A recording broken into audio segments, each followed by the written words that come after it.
मेरी मम्मी को मालिक हर रात अपने कमरे में ले जाता और उसके बाद कमरे से मम्मी की जोर जोर से चिल्लाने की आवाजें आती। एक दिन मम्मी की जगह मैं चली गई। फिर मालिक ने। नमस्कार दोस्तों, स्वागत है आपका हमारे YouTube चैनल में। दोस्तों, अगर आप हमारे चैनल पर नए मेहमान दर्शक बनकर आए हैं तो चैनल को सब्सक्राइब जरूर कर दीजिएगा। आपका एक सब्सक्राइब हमारे लिए बहुत अनमोल है। तो चलिए दोस्तों, अब कहानी में आगे बढ़ते हैं। मेरी मम्मी को मालिक हर रात अपने कमरे में ले जाता और उसके बाद कमरे से मम्मी की जोर जोर से चिल्लाने की आवाजें आती। मैंने एक गरीब घराने में जन्म लिया था। मेरी मम्मी एक बड़े बंगले में नौकरी करती थी। मेरे पापा दुनिया में नहीं थे। मेरे पापा की मृत्यु हुए 2 साल बीत चुके थे। इसीलिए मेरी मम्मी और मैं अकेले ही रहते थे। पहले जब मैं छोटी थी, मेरी मम्मी मुझे पड़ोस में छोड़कर चली जाती थी। मैं पड़ोसन मौसी की बेटी के साथ रहती थी। जब मैं 15 साल की हो गई तो मेरी माँ मुझे भी अपने साथ काम पर ले जाती।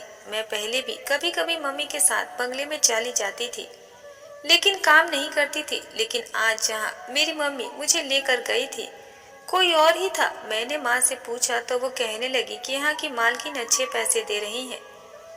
वो मालकिन सामने आंगन में बैठी हुई थी। मेरी माँ को देखकर उस औरत के चेहरे पर एक अजीब सी मुस्कुराहट आ गई। मेरी मम्मी ने उस औरत से मेरी पहचान करवाया। उस औरत ने अजीब सी नजरों से मुझे पैरों से लेकर पूरे सर तक देखा था।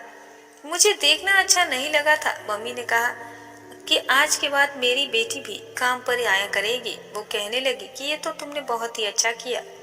फिर मेरी मम्मी ने मुझे झाड़ू पकड़ाया और कहने लगी कि तुम पूरे बंगले को झाड़ू पोछा लगाओ। इसके बाद किचन साफ कर देना, फिर मैं तुम्हें दूसरा काम बताती हूँ। ये कहकर मम्मी ने अपनी मालकिन की तरफ देखा और मालकिन ने मुस्कुराकर मेरे माँ को कमरे में जाने का इशारा किया। मेरी माँ मालकिन के साथ ही कमरे में चली गई और फिर कमरे का दरवाजा बंद हो गया।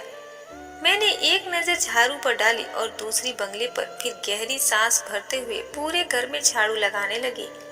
मुझे काम करने की आदत भी नहीं थी, इसीलिए मुझे झाड़ू पोछा करने में पूरे 2 घंटे लग गए थे और मैं यही काम करके पूरी तरह से थक गई थी। फिर मैं किचन में आई तो पूरा क्या चंदन का था।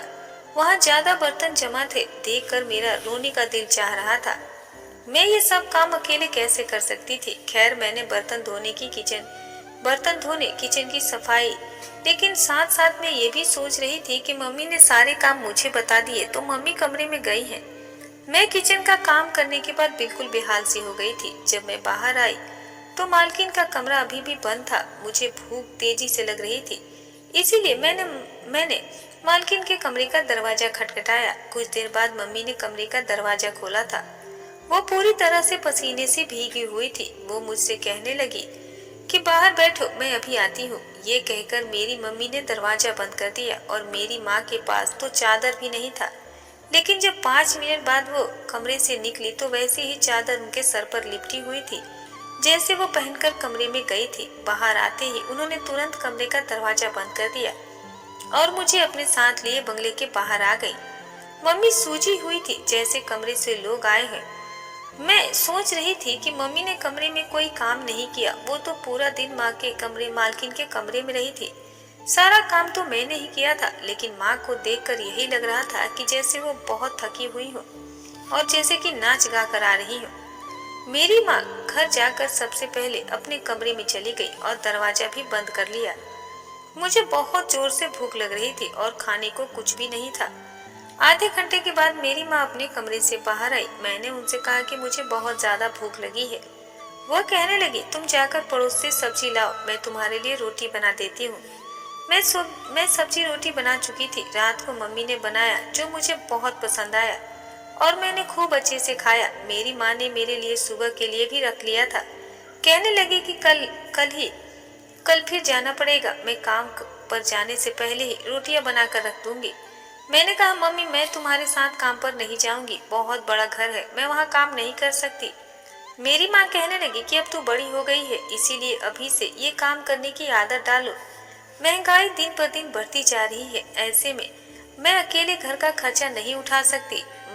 मम्मी मैं तो मम्मी की बातें सुनकर चुप हो गई थी, लेकिन अब तो रोज यही काम था। मम्मी अपने कमरे में अंदर चली जाती और मैं सारा काम करके थक जाती थी। मुझे वहां पर गुस्सा भी आने लगा था और हैरानी इस बात पर होती थी कि मम्मी जब कमरे से बाहर आती हैं तो पसीने से भीगी हुई होती है। इनकी थकी थकी सी आंखें कुछ अजीब ही बयां करती है। मैंने माँ से कह दिया कि आप तो कोई भी काम नहीं करती, देखने में ऐसी थकी हुई लगती हो जैसे सारे काम घर के आपने ही किया हो। वो कहने लगी कि मैं कौन हूँ, मेरा तो ये सुनकर ही मुंह चुप हो गया। फिर लंबी सांस से लेकर बोली, गरीबी एक बहुत ही बड़ी मुसीबत है, जिस घर को लग जाए उसे बर्बाद कर देती है। मैं यही सोचती कि पता नहीं मम्मी इतनी मुश्किल कहाँ से सीखी है। मेरी माँ बहुत खूबसूरत थी, लेकिन मन में वो हर चीज मुझे खिलाती जिसकी मैं ख्वाहिश रखती थी।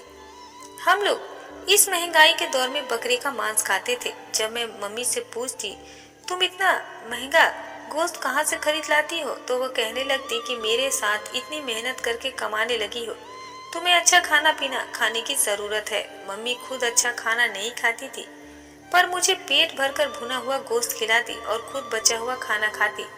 कभी कभी मैं सोचती थी कि कैसी महंगाई है जो मेरी माँ के लिए है, लेकिन मेरे लिए नहीं है। मेरी माँ की खूबसूरती अब फीकी पड़ने लगी थी। एक दिन कुछ मेरी आंखों ने जब देखा, उसे अपनी आंखों पर यकीन करना मुश्किल था। मेरी माँ अक्सर अपने कमरे की अलमारी रखती थी। मुझे भी मना करती थी कि अलमारी को हाथ मत लगाना, लेकिन वो जल्दी में थी। मैं बड़ी हो रही थी, इसीलिए मम्मी मुझसे कहने लगी कि तुम अब चादर ओढ़ कर जाया करो। मैं मम्मी से अपनी चादर अलमारी से निकालने लगी तो वहाँ कमरों के नीचे मैंने एक ऐसी चीज देखी कि मेरा दिल धड़कना भूल गया था। मेरी माँ मुझे बाहर से पुकार रही थी। मैंने चादर ली और कमरे से बाहर आ गई। मम्मी आज फिर से उस कमरे में थी। मेरा काम करने का दिल नहीं कर रहा था। मैंने सोचा कि आखिर ये मालकिन मेरी माँ को रोज अपने कमरे में ले जाती है और 3-4 घंटे मेरी माँ से क्या करवाती है। मैंने घर की सफाई नहीं की थी, थोड़े थोड़े से ही काम किए थे और माँ के दरवाजे के पास जाकर खड़ी हो गई और मैंने देखा कि शायद मुझे कोई खिड़की नजर आ जाए जिससे कि मैं अंदर झांकूं कि मम्मी ऐसा क्या करती हैं, क्यों इतनी थकी हुई होती हैं। लेकिन मुझे वहाँ कुछ नहीं मिला था। फिर मेरी नजर दरवाजे के होल पर पड़ी। मैंने उस और होल में झांका, लेकिन कमरे तीनों तरफ से बंद थे। बस नाइट बल्ब जल रहा था, बाकी सारे लाइट बंद थे। कमरे में हर जगह अंधेरा था, इसीलिए मुझे ठीक से कुछ नजर नहीं आ रहा था। बस कमरे के सामने की खिड़की नजर आ रही थी, जिसके सामने पर्दा लगाकर रोशनी को आने से रोका गया था। उसे मायूसी हो रही थी। मैंने कई बार मम्मी से पूछा था कि मालकिन अपने कमरे में ले जाकर क्या काम करवाती हैं, लेकिन मेरी माँ हर बात को टाल देती थी। लेकिन अब मैंने ठान ली थी कि मैं हर हाल में ये जान कर रहूंगी कि मेरी मम्मी कमरे में जाकर आखिर करती क्या है। मैं अभी भी उसी हॉल से देख रही थी कि मुझे मेरे पीछे कोई खड़ा दिखा। अभी मैं इग्नोर कर रही थी कि मालकिन के घर में तो कोई है ही नहीं। फिर कौन हो सकता है कि तभी मेरे कंधे पर किसी ने हाथ रखा। मैं तो बुरी तरह से हड़बड़ा गई और झट से पीछे हटी। मेरा दिल ऐसा हो गया था कि मानो धड़कना भूल गया हो। जब मैंने पीछे पलट कर देखा तो सामने खड़ा नौजवान लड़का ही मुझे घूर रहा था। मैं बुरी तरह से डर गई थी। मुझे यहाँ काम करते हुए 1 महीना हो चुका था, लेकिन अब तक किसी नौजवान को मैंने यहाँ कभी आते जाते नहीं देखा था। उस लड़के के हाथ में एक बैग था। वो मुझे तिरछी नजरों से देखकर बोला, ये लड़की मेरे कमरे में क्या कर रही हो? मुझे ऐसा लगा जैसे मेरी आवाजें गले में ही फंस गई हूँ। मैंने उल्टा सीधा बोलना शुरू कर दिया, कोई कुछ नहीं, मेरी मम्मी थी वहाँ। मुझे नहीं समझ आ रहा था कि मैं क्या जवाब दूं। मैं चुप हो गई। वो कहने लगा, छोड़ो। मैं जल्दी से बोली, बिल्कुल नहीं। मेरे जवाब से उसने मुझे नजर भर सिर से पैर तक देखा, फिर बोला, कौन हो? तो मैंने कहा कि मैं अपनी मम्मी की बेटी हूँ। मेरा दिमाग काम नहीं कर रहा था। मुझे नहीं पता था कि मैं क्या जवाब दे रही हूँ। वो मेरे जवाब पर मुस्कुराने लगा, कहने लगा कि तुम ये बताओ कि इसके अलावा क्या हो? मैंने कहा कि मैं इस घर की नौकरानी की बेटी हूँ और मैं यहाँ काम करती हूँ।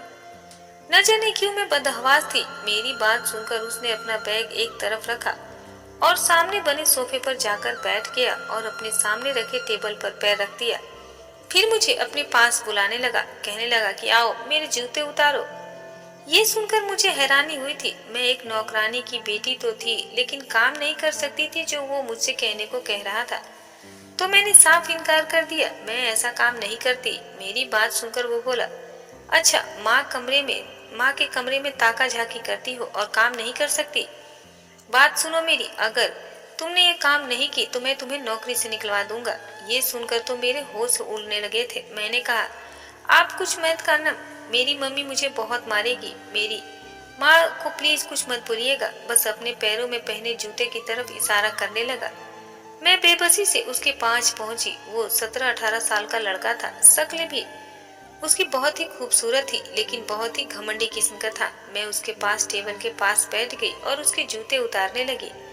मैंने जब उसके जूते उतार कर एक तरफ से रखा तो वो पानी का गिलास मांगने लगा। मैं किचन में आ गई। पहले अच्छे से अपने हाथ को धोए, फिर उस लड़के को पानी दिया। इतने में कमरे का दरवाजा खुल चुका था। वो मालकिन की बेटी को देखकर बेहद मालकिन खुश हुई थी। वो हॉस्टल में रहता था, यहाँ कुछ दिन छुट्टी बिताने आया था। मेरी माँ अभी भी थकी थकी पसीने से भीगी हुई बाहर निकली थी। वो मेरी माँ को जानता था। कहने लगा। मेरी माँ ने नमस्ते का जवाब दिया और फिर वापसी का इजाजत मांगी और मुझे अपने साथ लिए उस कमरे से और उस बंगले से निकल गई। अगले दिन जब मैं मम्मी के साथ काम पर जा रही थी, मेरी माँ फिर से मालकिन के कमरे में जा चुकी थी। मैं बंगले की सफाई करने लगी। वो लड़का एकदम मुझे देखे ही जा रहा था। मैंने भी खूबसूरती अपनी माँ जैसी ही पाई थी। मेरी उम्र 15 साल थी। मैं जब उस लड़के के कमरे में सफाई के लिए गई तो वो मेरे पीछे कमरे में आ गया। मुझे उस वक्त बहुत ही अजीब महसूस हुआ। जब वो कमरे में आते ही उसने कमरे का दरवाजा बंद कर दिया था। मेरा तो मानो दिल कांप गया था। वो मुझे अजीब से नजरों से देख रहा था। फिर वो मेरे पास आ गया। मैं फौरन पीछे हटी और कमरे के दरवाजे की तरफ बढ़ने लगी, लेकिन इससे पहले उस दरवाजे के पास पहुंचती मेरी तो मानो जान ही निकल गई थी। जब उस कमरे के दरवाजे की कुंडी लगा दी उस लड़के ने और अपने कदम मेरी तरफ बढ़ाने लगा। कहने लगा, कल तुम उस कमरे में झांक कर क्या देखने की कोशिश कर रही थी? एक कदम मेरी तरफ बढ़ाते हुए वो मुझसे पूछ रहा था। मैंने कहा, मुझे बाहर जाना है।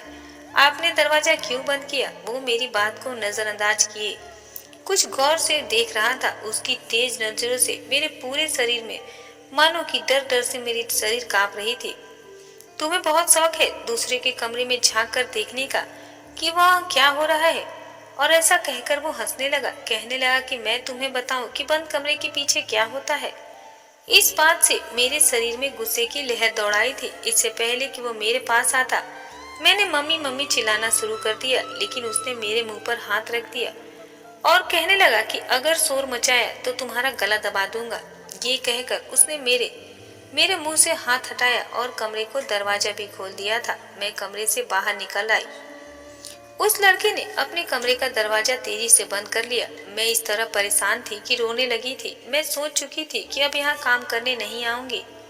मैंने बाकी का काम रोते हुए किया था। मम्मी जैसे ही मालकिन के कमरे से बाहर निकली, मुझे रोता देखकर परेशान हो गई। वो मुझसे रोने की वजह पूछने लगी।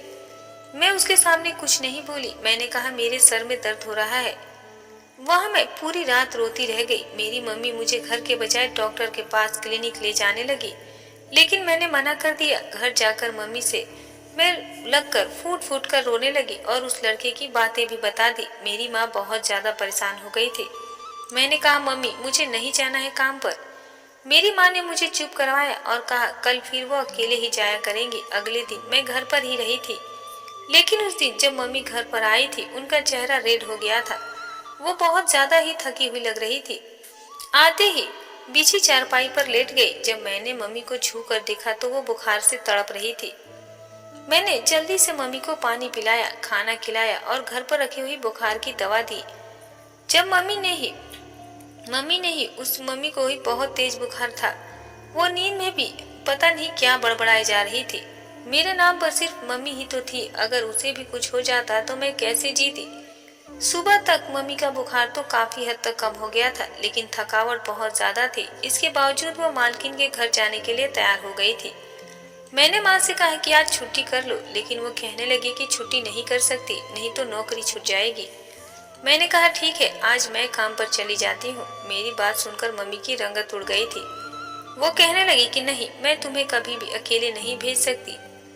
इस बार मम्मी मैं चली जाऊंगी, आप मत जाइए। लेकिन मेरी माँ की तबीयत ठीक नहीं थी। मम्मी मेरे साथ फिर भी गई थी। वहां पहुंचकर वो बेहोशी की हालत में हो चुकी थी। मैंने उनसे कहा कि वो एक काम करे। वो जमीन के एक कोने में बैठ गई। उस मालकिन का बेटा आज मुझे कहीं भी नजर नहीं आया था, शायद वापस जा चुका था।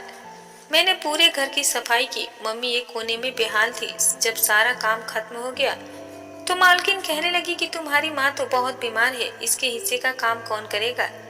ये सुनकर मुझे उस मालकिन पर गुस्सा आने लगा, अफसोस भी होने लगा। मैंने कहा कि माँ बीमार है। वो कहने लगी कि मैं कुछ नहीं जानती, मुझे अपना पूरा काम करवाना है। तुम्हारी माँ से नहीं होता तो तुम करो। मेरे हाँ, भले ही वो मालकिन घंटों मेरी माँ से करवाती है, जो मेरी माँ की अलमारी में हजारों कई नोट पड़े रहते हैं। लेकिन जैसे ही मैं मालकिन के कमरे में जाने लगी, मेरी माँ उस पर चिल्लाने लगी, कहने लगी कि तू नहीं जाएगी।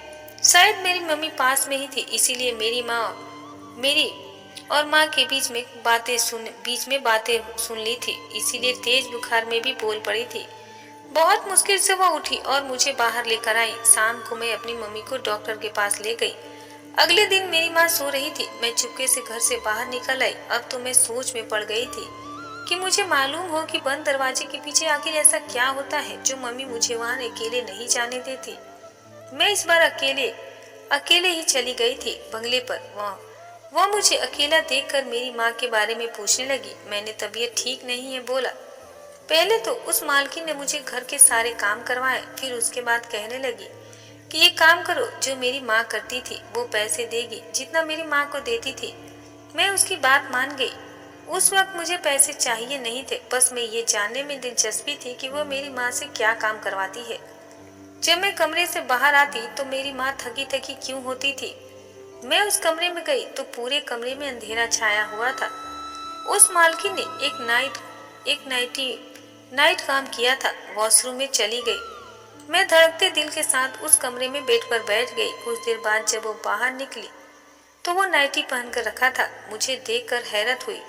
जब कमरे की कुंडी लगाई तो मेरे होश उड़ गए थे। मैं ठीक से क्या मालकिन मुझसे आखिर क्या करवाना चाहती थी। मैं वहां पर खड़ी हो गई।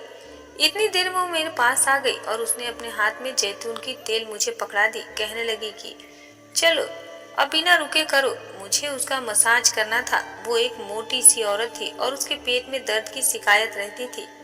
वो हर रोज 3-4 घंटे की मालिश करवाती थी। मेरी माँ थकान से बेहाल सी हो जाती थी और कभी कभी थकान से रोने लगती थी कि गरीबी इंसान को किस कदर थका कर रख देती है। लगातार 2-3 घंटे इस औरत का मसाज करने के बाद मैं आज खुद पसीने से भीग चुकी थी। उस औरत ने अपने जेब से मुझे 2000 रुपए निकाल कर दिए। कहने लगी कि ये बीमारी मेरी बहुत बड़ी मजबूरी बन गई है। इसमें कुछ खास जड़ी बूटियां इस तेल में मिली हुई है। इसकी मालिश के बाद ही मैं कुछ चल फिर सकती हूँ। एक कदम भी इसके बिना मैं उठाने पर नहीं रह सकती, नहीं तो मेरी चीख निकल जाती है। फिर कहने लगी, मुझे तुम्हारी माँ ने बताया था कि मेरे बेटे ने तुम्हारे साथ बदतमीजी की थी।